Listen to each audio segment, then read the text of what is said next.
Welcome back to the Your Body Has Your Back podcast. Today, we are continuing our macronutrient series, and we are diving into the very polarizing topic of carbohydrates.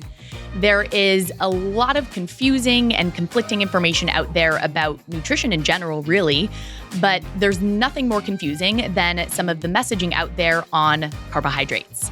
So our purpose with this deep dive episode on carbohydrates is really to help you understand this macronutrient on a deeper level and to really learn how to utilize and incorporate carbohydrates to support your gut health and hormones.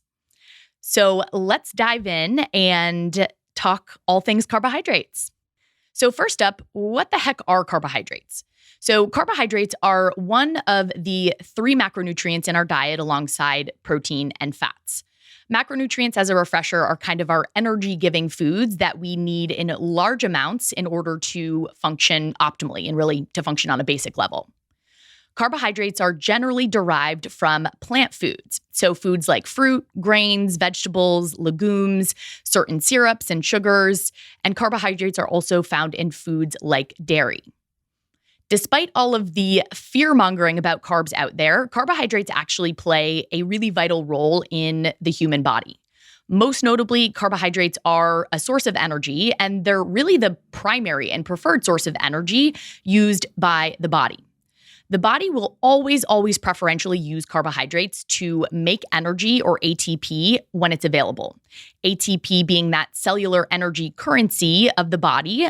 You can kind of think about it like the gasoline that the body, runs on. Carbohydrates help to stimulate Carbohydrates help to stimulate anabolism, meaning they help to build the body up. This is really helpful for things like building and supporting lean muscle. We talked all about protein in our last episode, and protein is most well known for building and supporting lean muscle, but we can't do that in the absence of, having enough carbohydrates. Carbohydrates influence the growth of microbes in the gut and in the mouth. They assist with proper hormone function and cell communication. And carbohydrates are really needed to catalyze a whole variety of physiological actions in the body that we would not be able to live without. So now that you kind of have the big picture overview of what the heck are carbohydrates, why are they important, where are they found, Abby's going to take it away and talk a bit about how carbohydrates are actually broken down and metabolized in the body. Also, carbohydrates bring a lot of joy. Joy, satisfaction. How could I forget the most important function? I'm like, this episode's been brought to you by Japanese sweet potatoes. Oh my gosh, I love it. So, all right, let's break down how carbohydrates break down in the body, otherwise known as carbohydrate metabolism. So, how do they break down the digestive system and ultimately become energy? So carbohydrates actually begin their breakdown process in the digestive system as early as the mouth. So saliva contains salivary amylase, a chemical that starts the process of breaking down starch carbohydrates that are larger forms into smaller, that are more easily absorbed and utilized lower down into the GI system. Most carbohydrate digestion actually occurs in the small intestines, where it's chemically broken down by another chemical in digestive process called pancreatic enzymes. Specifically, our pancreatic amylase and some brush border enzymes. So those are kind of the chemical breakdown of carbohydrates to smaller forms. So when we say breakdown of carbohydrates, we're essentially talking about breaking down larger compounds into smaller building blocks. So we're going to go a little bit deeper into this just for our chemistry nerds out there, but really so that we can kind of understand. So there's two major types or classifications of carbohydrates, simple and complex. And we're going to go much deeper into these. But the main difference between the two types of carbohydrates are how many sugar units they contain, which actually impacts how quickly and how much they increase blood sugar. As all carbohydrates, no matter what form, increase blood sugar. This is not a bad thing. It's just the way that it is. So simple carbohydrates are the most easy to digest because typically they're made up of one or two sugar molecules linked together. So they turn into blood sugar more quickly and more easily than complex carbohydrates. So simple carbohydrates are maybe some familiar names. We're talking about glucose, fructose, galactose, These are the carbohydrate chemicals, again, that most directly impact blood sugar. So glucose, it's the most common and most important carbohydrate nutrient, which is the preferred fuel source for the brain and the nervous system. So our brain and nervous system run predominantly on carbohydrates. They can run on other nutrient sources, but predominantly and preferred fuel is carbohydrates, as well as our muscles certainly run on carbohydrates and many other energy processes in the body. Glucose is found in most fruits, vegetables, honey, and other complex carbohydrates actually as well break down to glucose.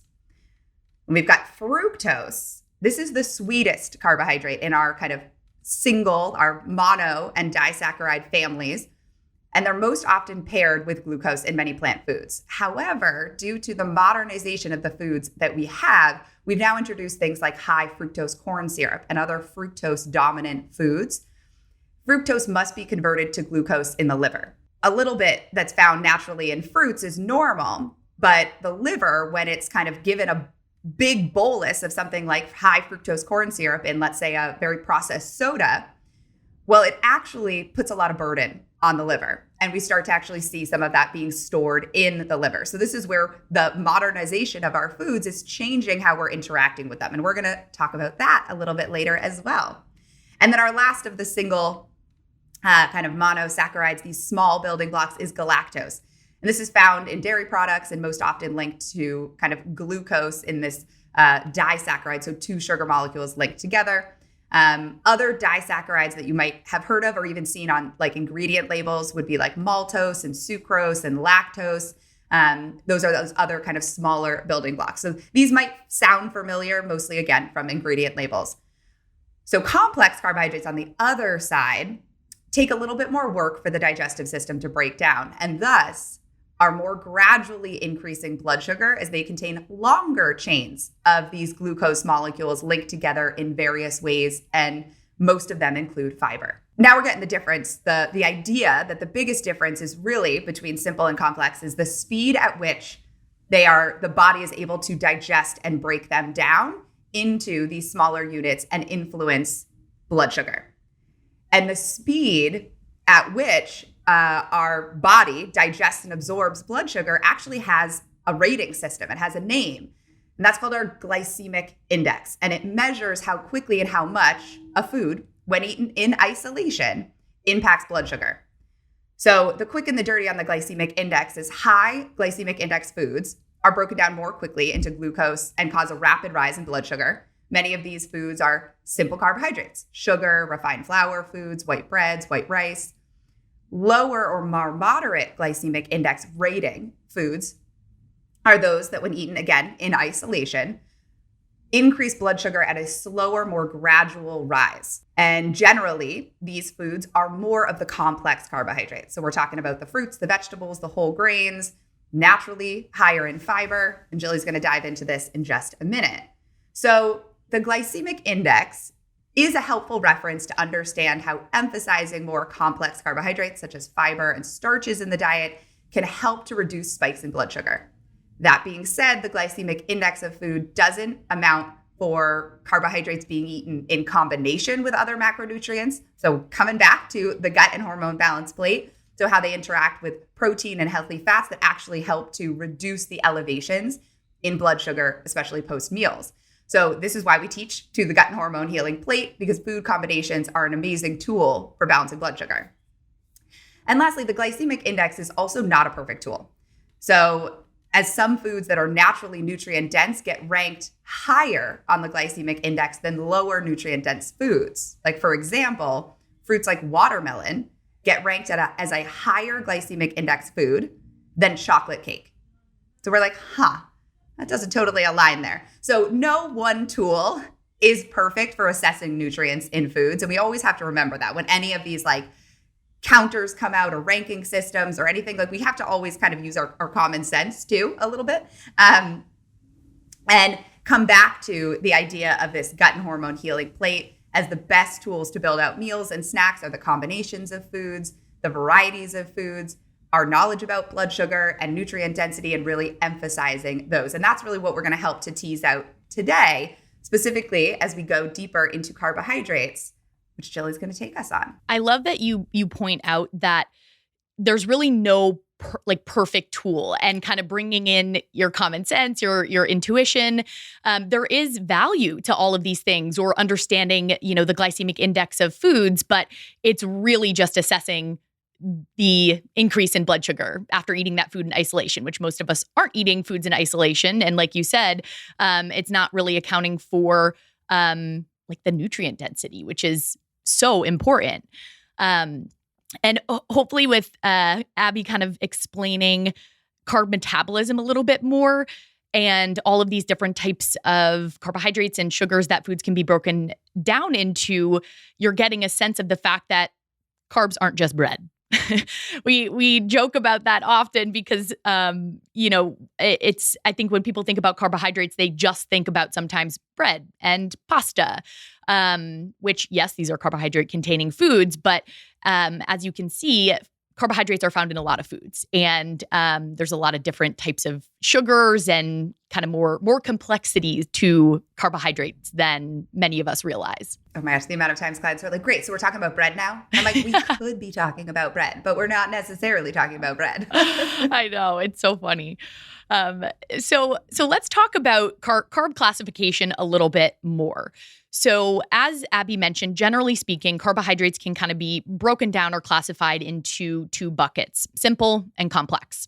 So simple carbohydrates, like the monosaccharides and disaccharides that Abby just mentioned, are made up of those one or two sugar molecules.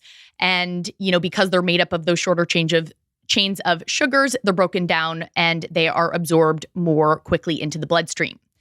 These simple carbohydrate foods are naturally occurring in foods. So simple carbs can be found in whole foods like fruit. So bananas, berries, pineapple, oranges, kiwi. Simple carbohydrates are also found in dairy products. So things like your milk, your yogurt, kefir. And simple carbs are also found in some veggies. But the primary source of simple carbs in the modern American diet are more processed or more refined, and they're going to be found in things like fruit juice, soda, syrups, candy, cereals, granola bars, baked goods, really any food product that contains a form of processed sugar at the end of the day. Because the American diet is made up of a lot of these processed food products, which we'll talk about more in a minute, simple carbs often get kind of a bad reputation, right? It's like all simple carbs are bad and evil and we should avoid them. But it's really important to differentiate that simple carbs are found in whole foods like the fruit, the dairy, the veggies I mentioned, which are packed with really important vitamins, minerals, often fiber.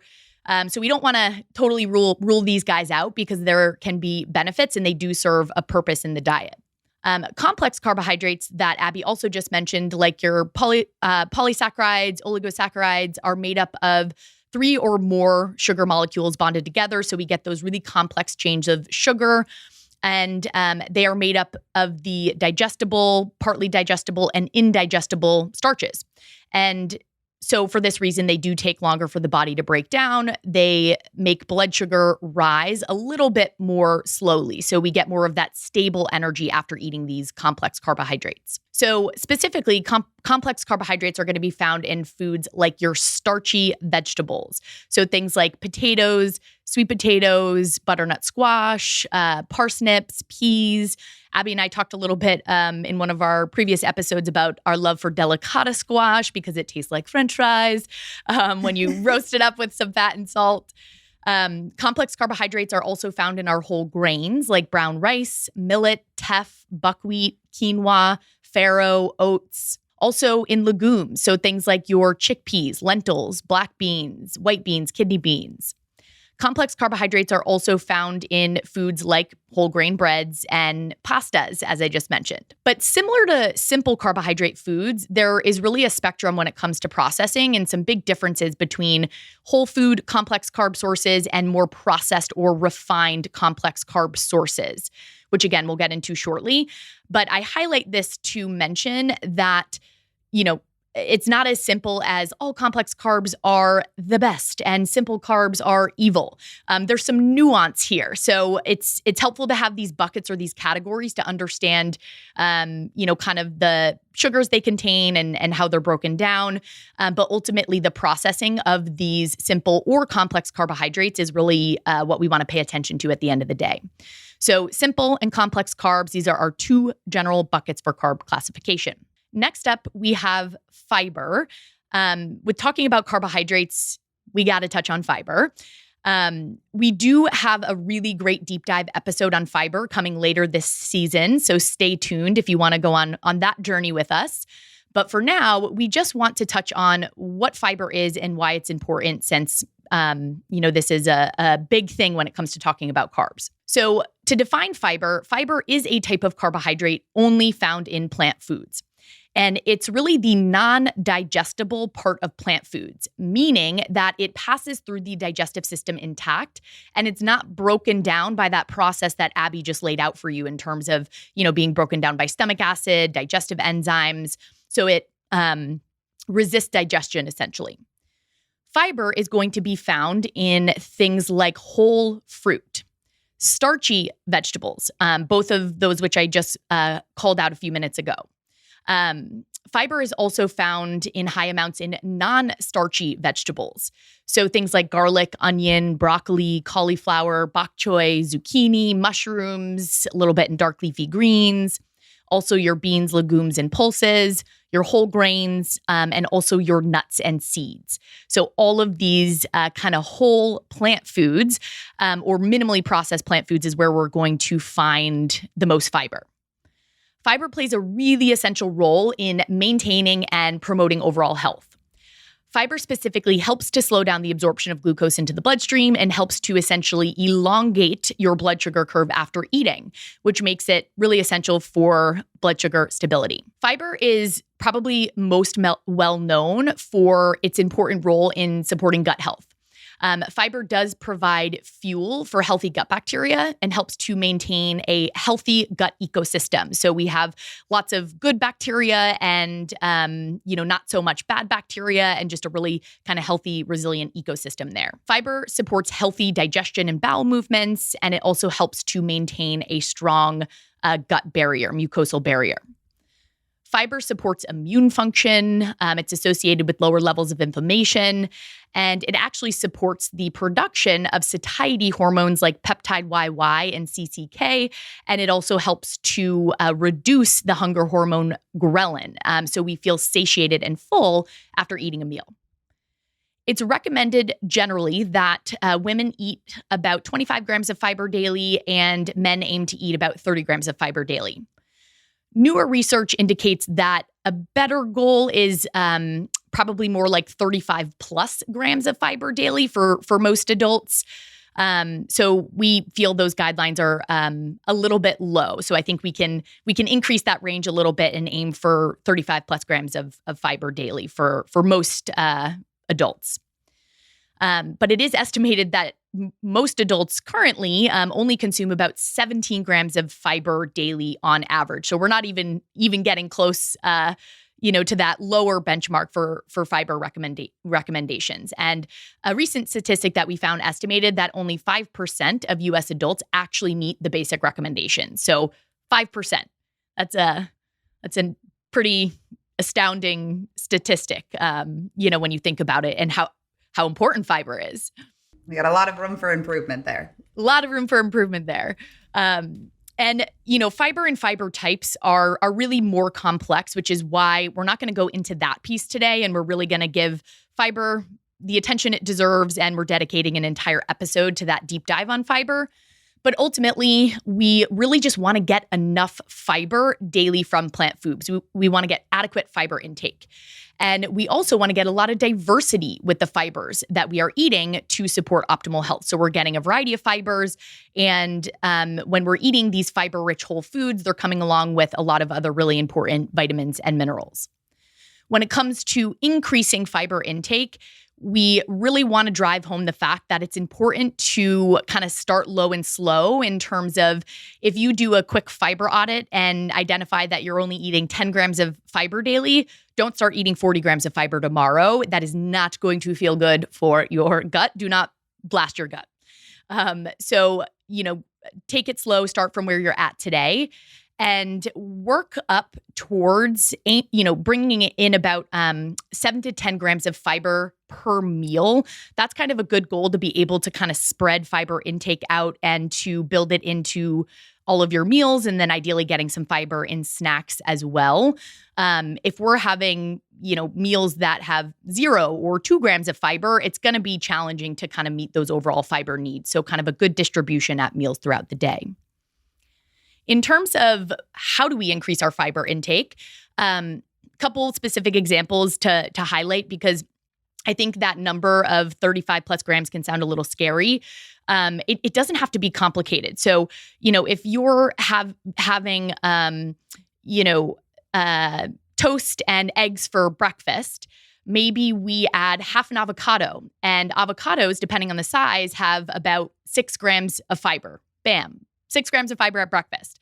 Maybe we add a cup of raspberries, which is going to add another 7 grams of fiber, which is pretty cool.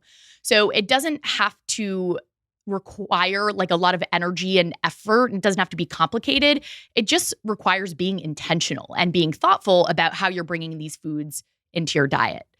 Do you have any other thoughts on, little quick tips for increasing fiber? I think this is really where that like addition nutrition that we keep coming back to, that idea of like Jilly just talked about adding more to the plate. And I feel like that's where we often see like fiber and protein are the two that we need to think about the most and adding them to the plate. Typically we're, talking with clients and things, and it's more of like not taking things away, but adding them. And in particular, fiber gets hit with that. So again, that cup of raspberries, and it actually makes like you're going to get more satisfied from the meal. You're going to have more like interesting color and like smells and flavors and things. So that satisfaction piece, not only from a hunger place, but also just from an interest and a joy of food, we can often feel much more satisfied on the other side of it and see, again, better blood sugar regulation and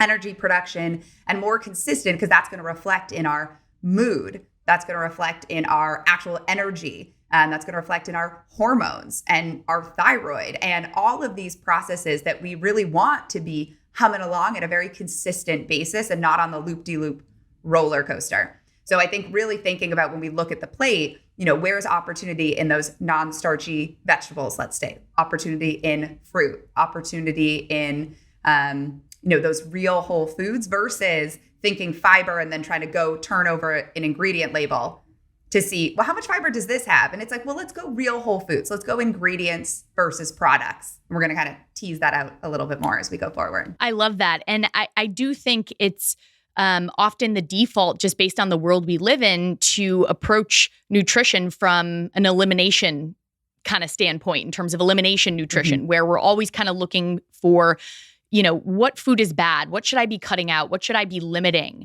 And if we can pay attention to those thoughts and behaviors and kind of shift the narrative to focus on that addition nutrition, that is where we're really going to hit the sweet spot for, optimizing our health, our gut, our hormones, and to Abby's point, just getting more pleasure and satisfaction out of food, which is really key. I feel like just the other day we had somebody write into Your Body Has a Back on Instagram and tell us, like, until listening to your podcast, like, I thought about health as the, like, how little I could eat, how few meals I could have throughout the day, how small my meals could be, and just this like restrictive base. And I think the biggest piece that she realized was her mentality about it and her mindset about it, that was like this kind of eureka, and then really shared with us that it's like revolutionized so many, like, bringing awareness of her perspective to so many things. And like, that's really, I think when we can start to touch on those pieces of this, like, whoa, like I'm wired from 21st century modern world to be maybe thinking about restriction, whether I'm overtly thinking about it or even subconsciously thinking about it as like, how do we think about health? Is it abundance and nourishment, or is it restriction and deprivation? And it is those are two different, wildly different approaches and mindsets. And if you start to create awareness and you find that you're in that restriction deprivation mindset, you're not alone. This is really, these things have been ingrained in us pretty much our entire lives. But if you are creating that awareness, kudos to you, because that's the hardest, kind of first step. And now we can start to make those mindset shifts that are so powerful and really lead to incredible health outcomes over time in terms of the way we're approaching nutrition and lifestyle. Yeah. And I think, both you and I in our personal stories that we shared, like we had our own realization of like, oh, wow, I'm very restrictive based. And like my mindset is like really the biggest thing that needed to shift. And when that shifted, it's like, for me, like the energy started coming back, the constipation started, like I started to nourish the thyroid, like this idea that when we, especially on the topic of fiber, like fiber goes in one end and comes out the other. Like we don't digest and absorb fiber. We're feeding our microbiome. We're feeding the organisms that live in symbiosis with us and, supporting of our health. So it's like, we're not just, we like that idea of nourishment. And I think when certainly I think for the both of us, when we started learning about like, oh, we are so much more than just like the calories that we're eating or the, exercise that we're doing or whatever, that it's like, oh, this is so fascinating. And then you're like, oh, okay, it's the nutrients, it's the fiber, it's the, the pieces that we're talking about, that like that true nourishment, because we are so much more than just the calculator numbers that we want to, align with on MyFitnessPal or something. Oh my gosh, 100%. And I think that's why for our clients, education and deeply understanding their body, it's so powerful and it's exciting and it makes food fun again and nutrition fun again. And it, ultimately shouldn't feel stressful and hard at the end of the day. So hopefully hearing about some of these benefits lights you up as much as it does Abby and I. So Abby, can you talk a little bit more about carb quality? We've mentioned like quality and processing and unprocessing like a million times already in this episode. So could you tease that apart a little more? Carbohydrates, super nuanced topic, as Jilly kind of touched before, especially in our modern 21st century world. And essentially processed carbohydrates are like a radically new type of food that are been introduced in not too recent of times. So the greatest thing that we really need to be kind of paying attention to is the quality of the carbohydrates that we consume. And this is where that idea of food processing comes in. So food processing refers to how much we change a food from the form it existed in nature to the form it takes when we eat it. So this can be anything from a couple of minimal steps that don't drastically change the food quality tremendously to a multitude of steps and manipulation of the food that changes it quite drastically and dramatically. So often the greatest food change when it comes to food processing in reference to carbohydrates is usually making them more simple, taking them further away from complex carbohydrates and more towards the simple carbohydrates. So we're really manipulating how our digestive system is going to break down and digest those, impacting blood sugar a more quick rise in blood sugar. So food processing is a spectrum, really from whole foods, let's say on one end of our spectrum, all the way to ultra processed foods on the other end of the spectrum. And we can kind of see where certain foods might fall, or even a processing of one type of food. So a great example would be, let's take an orange. So we've got an orange in its whole foods form. And if we eat that orange, we're eating it pretty much, we could pull it off the tree and eat it just in the form. We're going to peel it and we're going to eat the kind of main inside. So we're going to get its most nutrient dense form, because we're going to get the fiber, the complex carbohydrates. We're going to get the least processed version, because we're getting an ingredient. We're not getting a product. There's no ingredient label for our orange. It didn't come with a sticker on. Well, I guess actually if you buy it at the grocery store, it comes with one little sticker on it. But I think you're getting the point here. So, all right, now let's move down our spectrum one step further towards the ultra processed side, but we're not nearly there yet. We've got fresh squeezed orange juice with the pulp. So it's like you're doing this at home. You've got a citrus squeezer, let's say, and you're just taking that orange, throwing it on the juicer, And so we've got some juice, we've got some fibrous pulp, but we've removed most of the insoluble fiber when we juice the orange. So this is going to impact how quickly our gut can digest and absorb the food in this different form. So we can see that, juice might increase our rise in blood sugar more quickly than if we ate the whole fiber form. So we're starting to see things kind of on that spectrum. Now, let's move a little bit closer to our ultra processed, and we're going to think about OJ that's in the grocery store. Even OJ that's in the grocery store that doesn't have to be refrigerated, like that's been kind of pasteurized. So we're now exposing it to heat. We're now sometimes adding in nutrients like vitamin D, always added into orange juice. Not a naturally occurring nutrient that we find in orange juice. So we're now manipulating it even further, in the vein of health. I'm using air quotes for anyone not watching us on a video. But we're starting to see we're actually taking a step further from the whole food form and closer to that ultra processed form. And we're impacting, again, how quickly it's moving through the digestive system, the impact of blood sugar, and the nutrient density that is naturally found in that food type. All right, to take one step further towards our ultra processed, now we're going to talk about orange soda. Arguably, is there actually any orange in orange soda? Probably not, but it's kind of masquerading, if we were talking to a little kid, they'd be like, oh yeah, there's oranges in there. It's a lot of marketing, but essentially we've taken, and it's just sugar. It's the simplest carbohydrate that we can get in a liquid form. Unfortunately, most often now it's high fructose corn syrup is that sweetener that's used. So we can see we've now stripped the fiber, the nutrients, the anything that was kind of innately in that whole food. And we really created a product that has absolutely no connection to the initial food. So generally processing can be as subtle as cooking a food.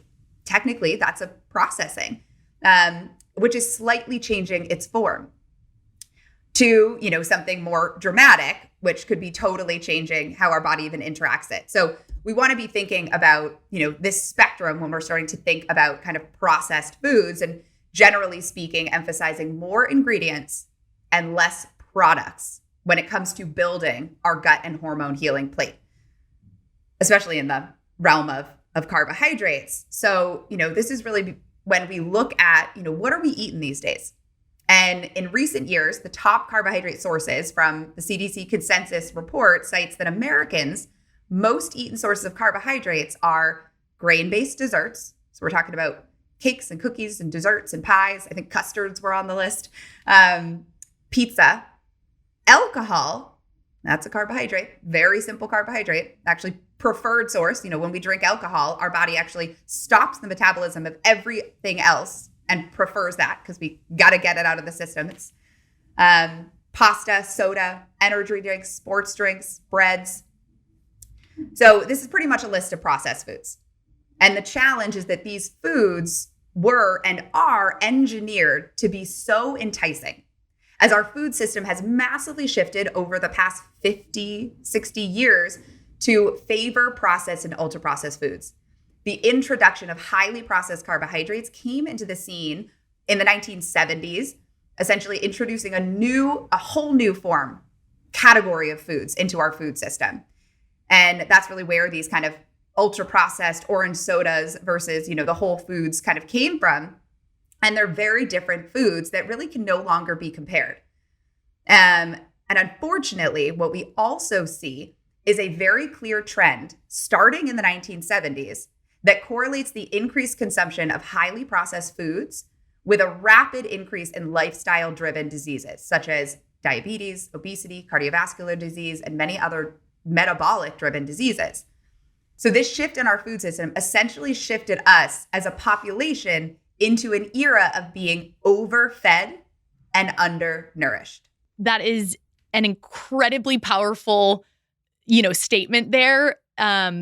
Just kind of highlighting that and, how things have shifted. And Abby and I were talking before we hopped on to record about an interesting small little study that came out a few years ago that actually specifically measured in a clinical setting the impact of an unprocessed diet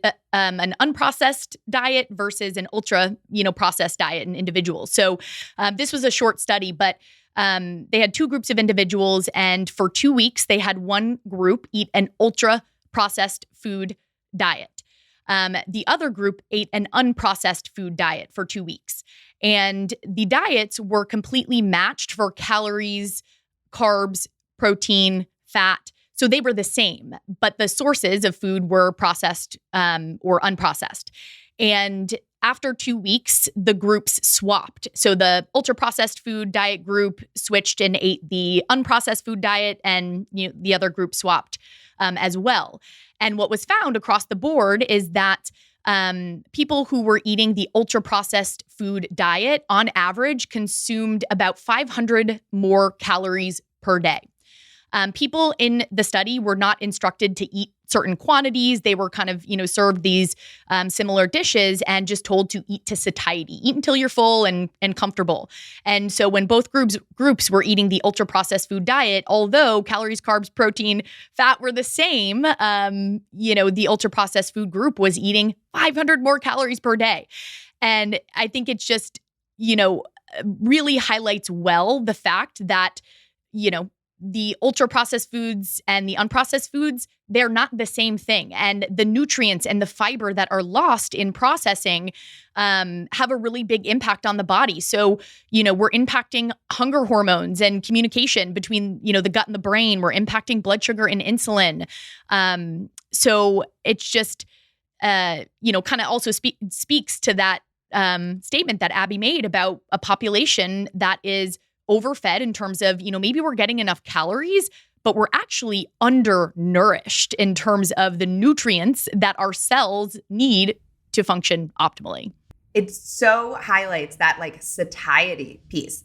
And that piece too of, who else are we feeding when we feed, we think we're just feeding ourselves, but we come back to that kind of gut microbial diversity piece. And it's if they're not getting fed, they're going to ask for more. And that's that influencing how satisfied we feel from the food choices that we make too, and where increased fiber not only impacts, the blood sugar piece, but also the food for those other beneficial microbes that we are inextricably bound to and really depend on for optimal health of our health, our hormones and our gut and so many other facets. So I always think it's just so interesting of thinking of who are we actually feeding when we eat? So that kind of brings up the question of, how do we unprocess the diet?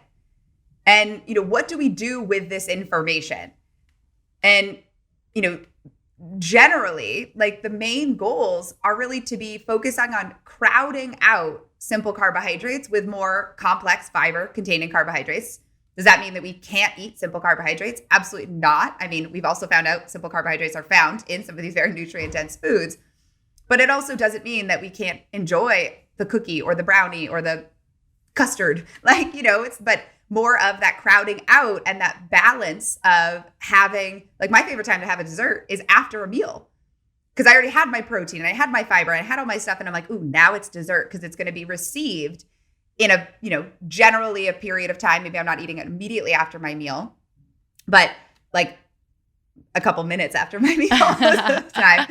But it's going into mixing and digestion with all of those other macronutrients. So it's actually helping to support, working as food as a team. We want to be emphasizing those blood sugar practices. So that's really the tool of the gut and hormone healing plate, and focusing on more of those ingredients and less of those packaged foods. But we do want to call out that, that doesn't mean that all packaged foods are bad, quote unquote, necessarily. There's some, really great companies that are bringing together both health and convenience. We certainly utilize them in our own personal lives and with clients. So we just need to be thinking critically about the food itself. We always want to be looking at the ingredient list. I don't really put a huge mind to actual numbers on ingredient labels, but ingredient lists, I put a lot of emphasis on in terms of, both Jillian and I do for the education of our clients. If you're eating something from a package, look at what's what it actually is made out of, because that's what you're eating. So paying attention, are there more whole food ingredients in that list, or are they more of chemicals or things that you couldn't draw a picture of if you were asked to, or you just don't know what they are and they don't occur naturally in nature? That might be, an opportunity to say, hey, is there another company doing this better? Another company that has cleaner, quote unquote, ingredients, more whole foods based ingredients. That's really what like clean eating means. I think when we think about that idea, whole foods versus those kind of processed chemical laden foods, and really thinking about, the role that these foods are playing in your diet. And these packaged foods, can have a complementary role, a fun role, but really maintaining that we have a foundation of whole foods, particularly whole carbohydrate foods, the ones that we really have been diving into, fibers and all of that sorts, as that foundation for our diet. And I really want to emphasize too, which we talked about in the Balanced Plate episode, that it's important to remove the morality from food. And talking about processed versus unprocessed, we don't want this to mean we're good or bad based on what we choose. That is not a healthy approach to take towards your dietary pattern. So we really want to think about these things more observationally and through a neutral lens in terms of, okay, some of these foods are providing more nutrition for my body and my cells. Some of these foods are providing less. And there's certainly a place for both. And I think this is also a great reminder that we don't want to get too zoomed in on our nutrition in terms of thinking about one meal, one day, one weekend. What really matters is your overall dietary pattern. And with the emphasis on bringing in more whole foods, ultimately, it's kind of the idea that, okay, if we're predominantly eating more of the ultra-processed foods as our carb sources, we are missing out. We are missing out on, the important micronutrients that the body needs to function. There's still absolutely a place for those things. And when we can choose those higher quality products and support good companies and kind of advocate for a better food system, awesome, even better. But as an example, it's Thanksgiving and your grandma makes your favorite apple pie ever with the real deal, white flour processed ingredients. Enjoy the damn pie. Enjoy it. Love it. Move on from it. Those things can be part of a healthy, dietary pattern. And so we don't want to get too hyper-focused or zoomed in. And we want to focus on creating that balance and, kind of finding what works for you without, getting too zoomed in. So this kind of brings us back to that balance plate again that, we keep referencing that we covered in episode 17 of the podcast. That visual tool for building gut and hormone supportive meals. So we talked a little bit about addition nutrition and kind of emphasizing the focus on bringing more whole food carbs into your diet. So how do we make that happen? Some big things that come to mind for me right off the bat, just because some of the more processed carbohydrates are often convenient, right? It's like, all right, grab this or, grab a piece of that, whatever it is. And sometimes the, more minimally processed or whole food carbs can require a little preparation. So one of my favorite go-tos for bringing in more nutrient-dense complex carbohydrates throughout the week are to just roast a big tray of starchy vegetables, all your root vegetables and, having those on hand to just kind of heat up and throw into meals. I love doing that with breakfasts and making like great savory breakfast bowls with, eggs and avocado. And roasting vegetables is like my favorite lazy form of food prep in terms of like chop it up, throw it in with some, fat and salt and, let it do its thing. So bringing in starchy vegetables in a way that's easy. Maybe if you are, making a grain, you could batch a big, batch of millet or quinoa, have that on hand. Maybe you get extra crazy and you mix in like some white beans or black beans and really amp up the fiber, in that, grain that you're bringing into meals throughout the week. Or maybe a goal is to just add a new fruit, a piece of whole fruit into snacks daily. Do you have some other ideas, Abby, for just kind of like bringing in and unprocessing the carbs a bit more? Yeah, I think your point of just to reiterate when we think of like meal prep, that doesn't mean you need to like make exact specific meals that you're just going to eat the exact same meal, but it's like thinking about like prepping a complex carbohydrate, those like roasted vegetables. And if anyone ever tells me, any client, they're like, I don't like vegetables. I'm like, well, add some like fat and salt and roast. And like, then they're like, I love vegetables. I'm like, I knew you would. And a protein. So those are kind of the two categories of foods I think that are most helpful to prep beforehand to do like some, easing things up. And I think adding, fruit.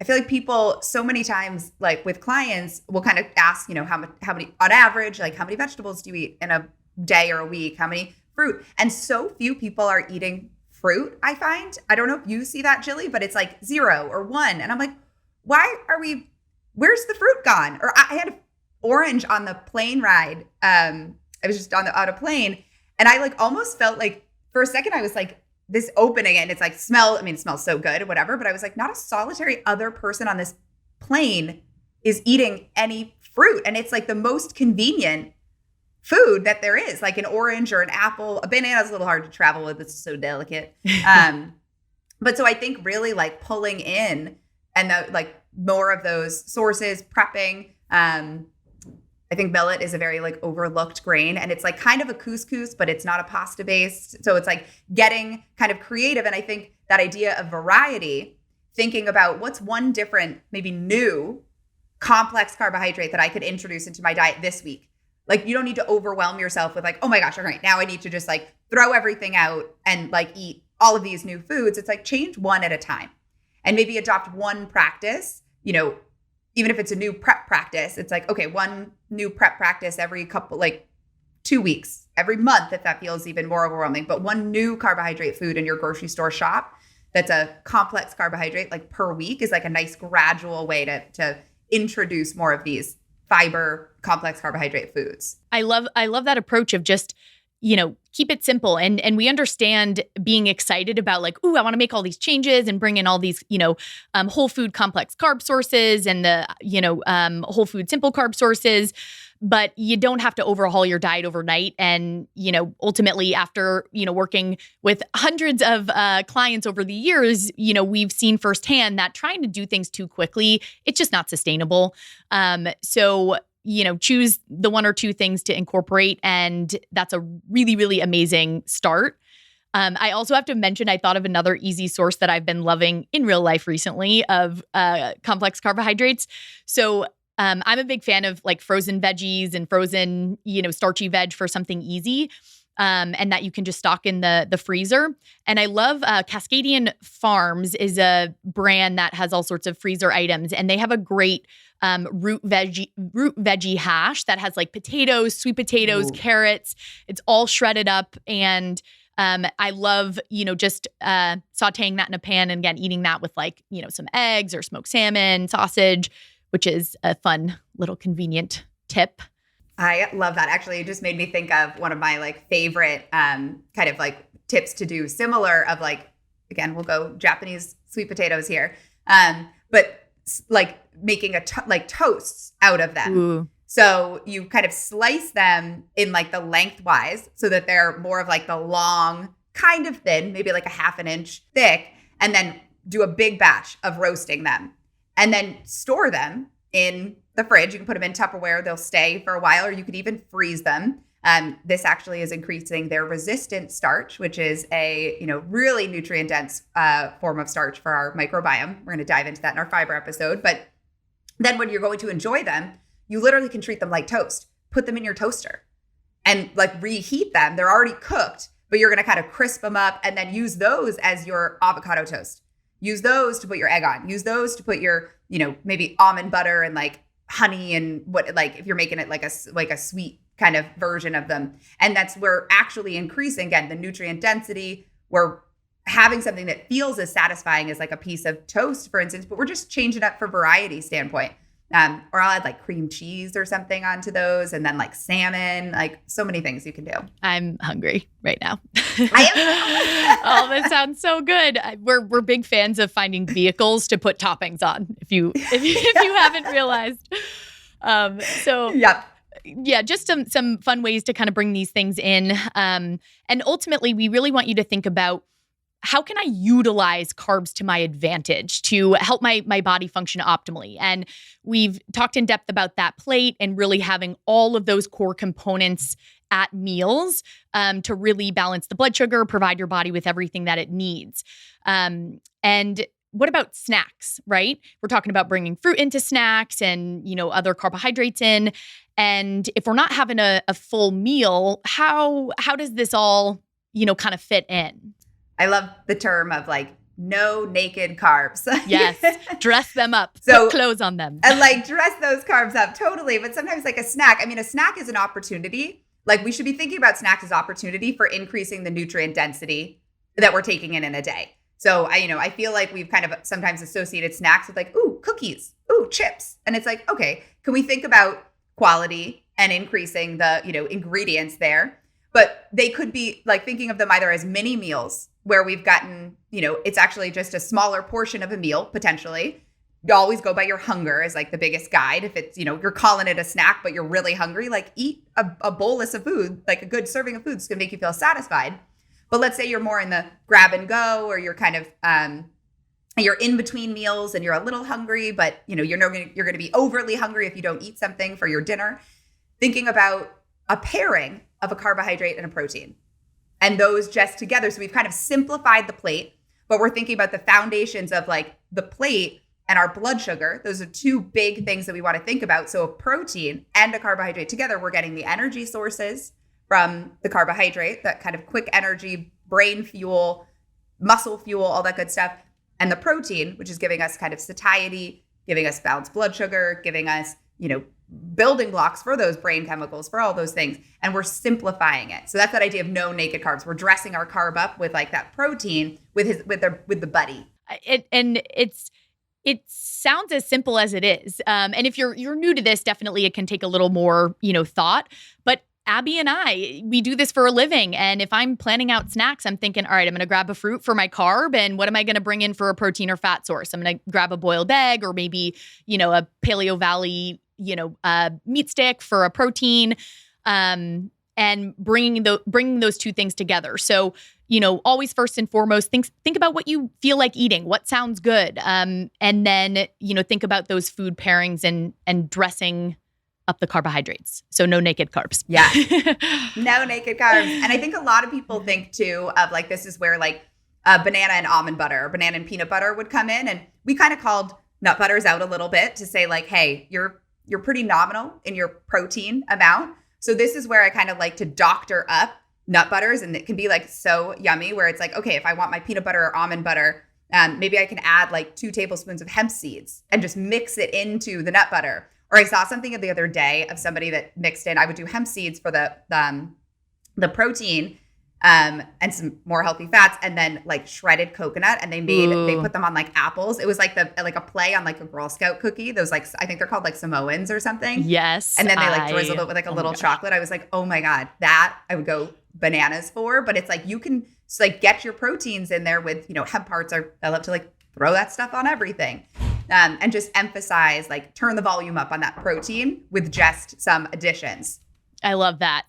So lots of ideas that we're throwing at you here. And the last kind of thing we want to call out here before we talk about how much to eat, carb quantity, all that good stuff, is kind of, the application of this when you're eating out, but also kind of the feast or famine situation that we see a lot of people operating in. So we talked a bit about eating out in the balanced plate episode, but specifically when it comes to carbohydrates, we see these massive extremes with clients where clients are avoiding carbs, eating low carb diets, very low carb diets.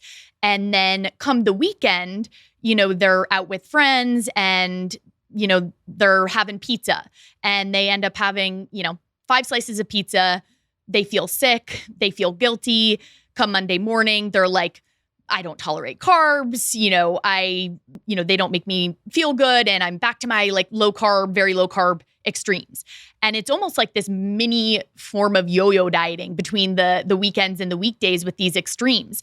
And we blame the carbs, we blame the pizza, the this, the that, when in reality, if we're just eating pizza, there's probably some fat on there, maybe the teeniest bit of protein, but it's ultimately just carbohydrates and more of your processed carbohydrates that are, again, digested rapidly.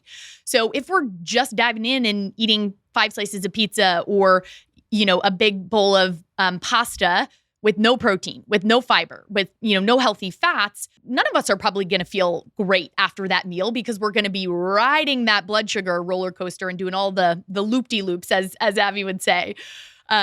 So instead of, avoiding the pizza and cutting this out and cutting that out and living in these extremes, which is just very dysregulating for the body and our hormones and our gut, what if we went out to eat and said, okay, I'm going to enjoy the pizza with my friends because that looks amazing and it sounds good. And I'm also going to, see if we could order a couple salads with grilled chicken so I could bring in some veg, fiber, protein. And I'm going to enjoy all of these things together. And surprise, surprise, we're actually able to eat and enjoy the pizza and to feel good physically afterwards. So we can break away from that feast or famine, kind of dynamic. Totally. And I even think about, we can do that when we go out.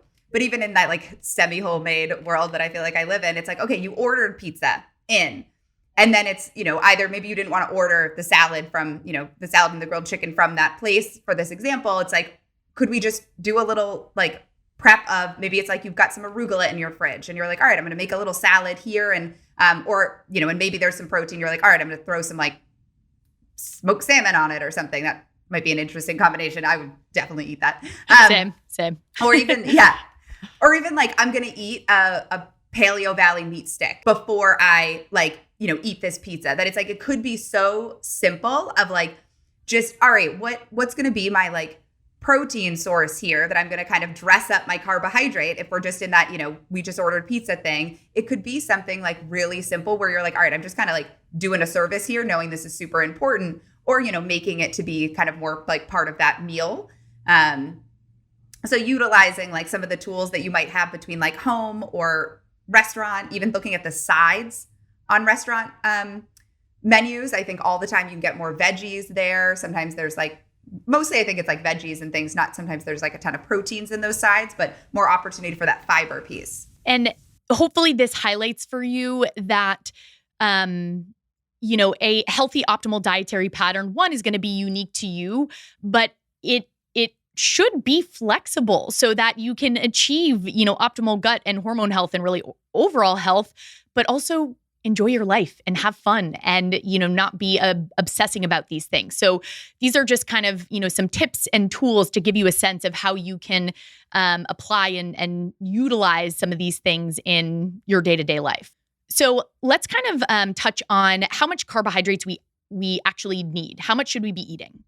So the USDA recommends that about 45 to 65% of our daily caloric intake come from carbohydrate-rich foods. This is honestly a pretty broad recommendation, as you can tell, and it's very important to remember that everyone's carbohydrate needs are going to differ based on things like metabolic flexibility, how much sleep you're getting, your level of physical activity or inactivity, your age, stress levels, if you're a male, if you're a female of reproductive or non-reproductive age, if you're pregnant, if you're breastfeeding, what your goals are. So there are a lot of different factors to consider in terms of kind of understanding your body's optimal kind of carbohydrate needs and intake. But overall, we find there's just a ton of confusion around carbohydrate intake and really this kind of like general assumption that lower is always better, which, as you are seeing, is absolutely not the case. And for reference, I just want to kind of lay this out here to clear up confusion. In research, a very low carb diet is classified as 20 to 50 grams of carbohydrates daily, or less than 10% of total calories. That's essentially like eating one banana. in a day, right? So that's a very low carbohydrate diet. A low carbohydrate diet is considered anything below 130 grams of carbohydrates daily or less than 25% of your daily caloric intake. And a moderate carbohydrate diet is classified as anywhere from 25 to 44% of your daily caloric intake. And high carb is classified as 45% or more of your total caloric intake from carbohydrate foods. So again, ultimately, your personal carb needs are going to vary greatly based on so many factors. But we wanted to just share those benchmarks since I think people are often surprised by these guidelines and assume that low carb really just means the lower the better. Eat as few carbs as possible. But that approach, exactly that approach, is often what leads to a lot of issues and dysfunction, and is part of why, Abby and I work with the clients that we do. There's, of course, lots of things at play with the clients we work with, but in practice, we do see a lot of just under-eating carbohydrates, a lot of arbitrary carbohydrate restriction that leads to health issues for women, specifically significant hormone and digestive health issues. In general, research, I want to highlight this for women because we see this being very problematic for women. Certainly, this can be problematic for men as well. But for women in particular, of reproductive age, carbohydrate intake should be at minimum that 25% of daily calories and really should not dip below 150 grams daily.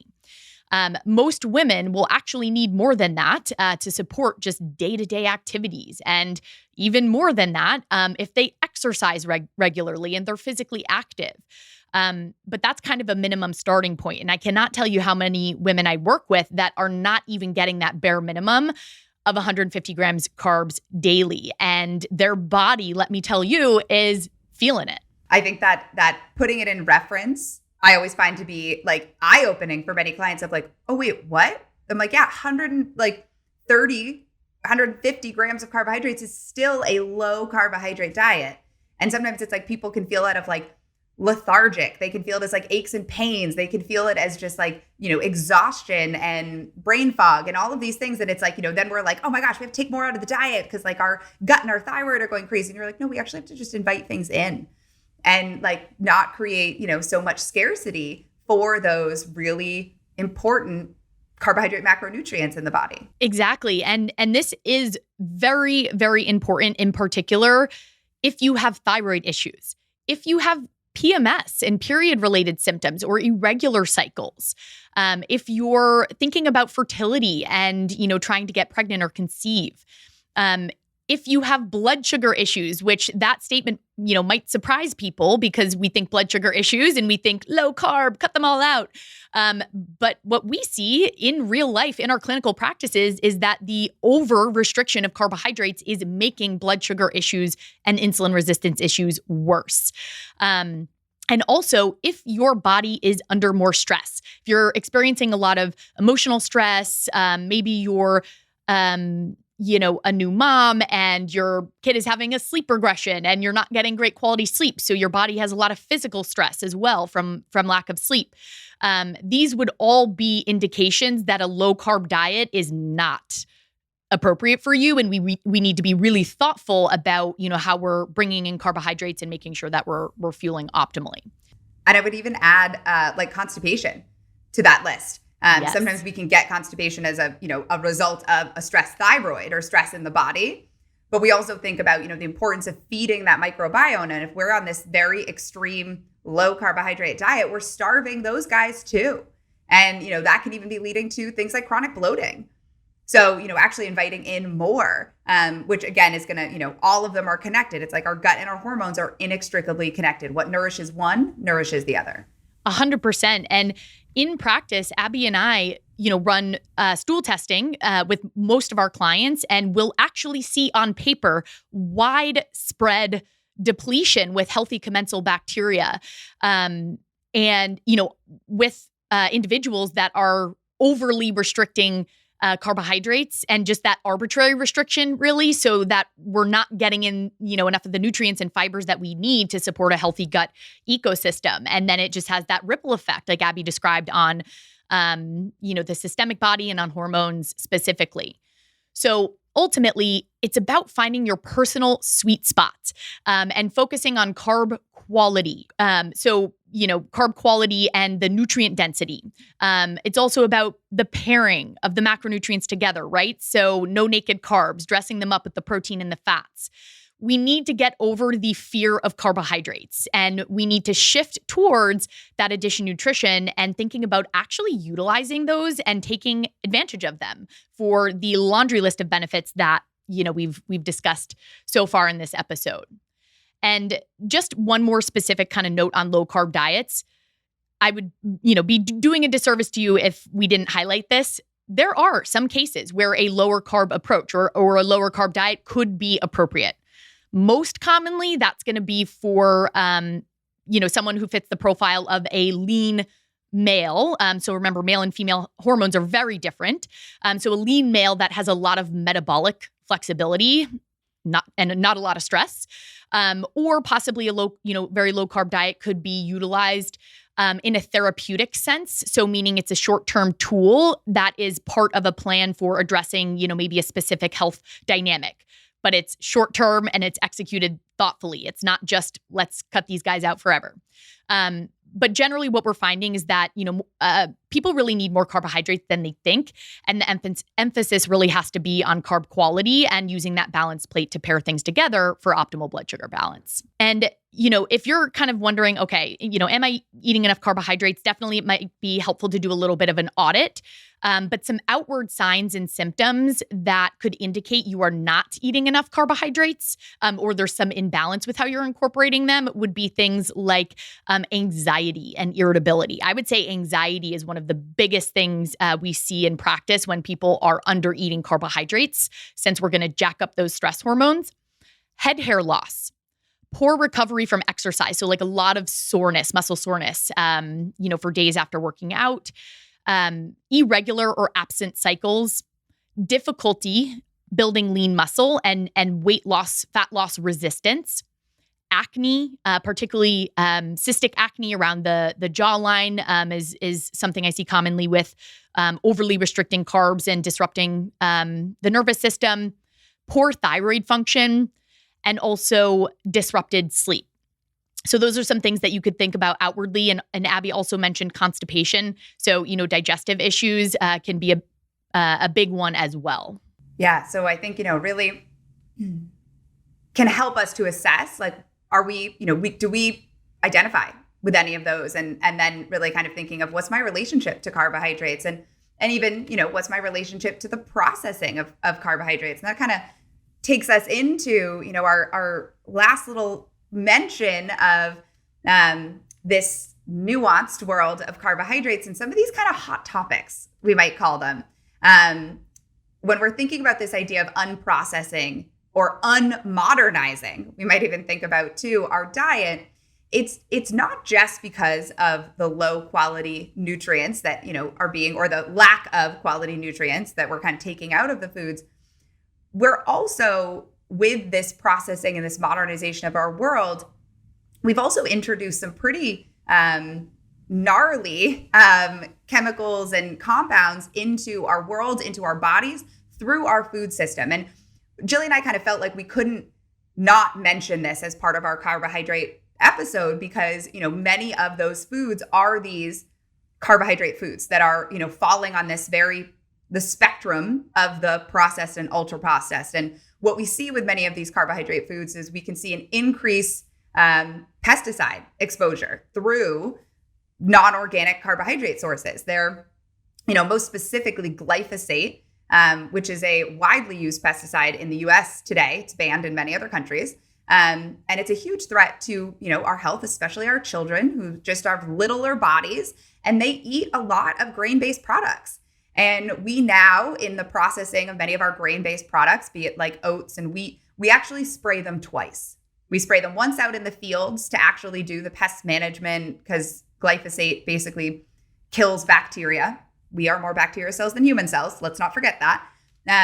But we also then harvest and we spray them again when they're drying because it dries them faster, and then we get them faster to market. So it's making somebody more money at the expense of our health. And, this is where maybe sourcing as much to our abilities, more of our organic, grain-based products, because we're essentially not getting, we're paying more maybe to not get some of these really impactful, pesticide exposures.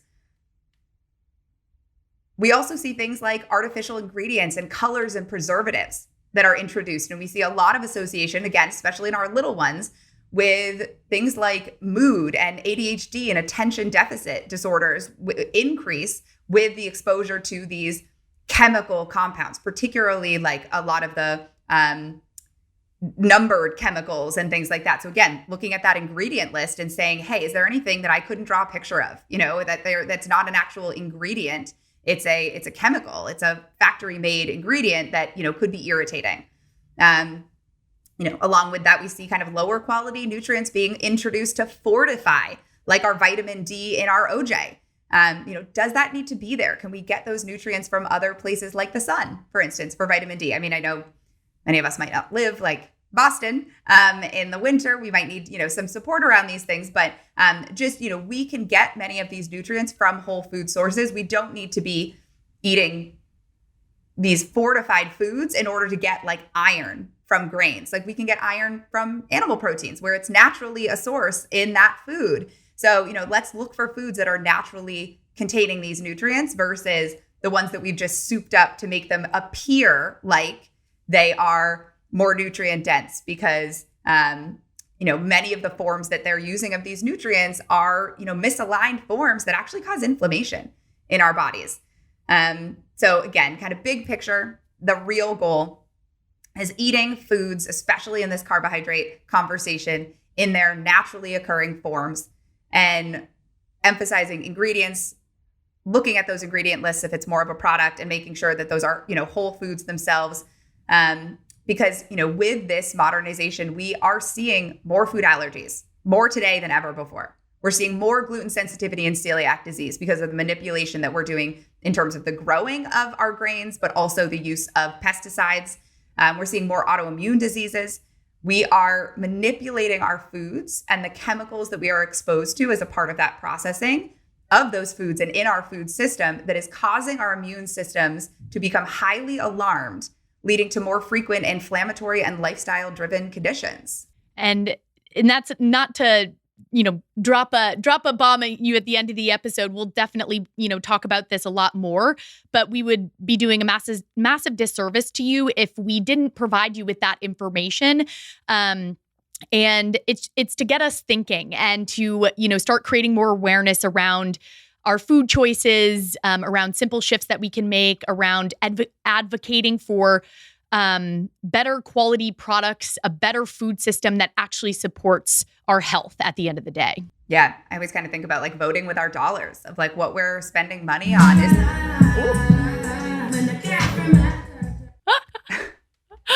Please turn that off. 5 more minutes. All right, let's wrap up really quick before that comes back on. Okay. So to really kind of wrap things up, I know we've covered a lot today. Let's focus on that addition nutrition and emphasize bringing in more whole food carb sources rich in fiber and micronutrients. Remember that not all processed foods are bad. There is a spectrum. And let's be conscious consumers, read ingredient labels, and make decisions that, feel good and aligned for us at the end of the day. Quality is really important, and we want to put an emphasis on that. And like Abby said, we vote with our dollars. So it's not that no processed foods can exist in our world, but we want to create awareness, be conscious consumers, and work to bring in more of those whole food carbohydrates to really work with our body to support our gut and to optimize our hormone health.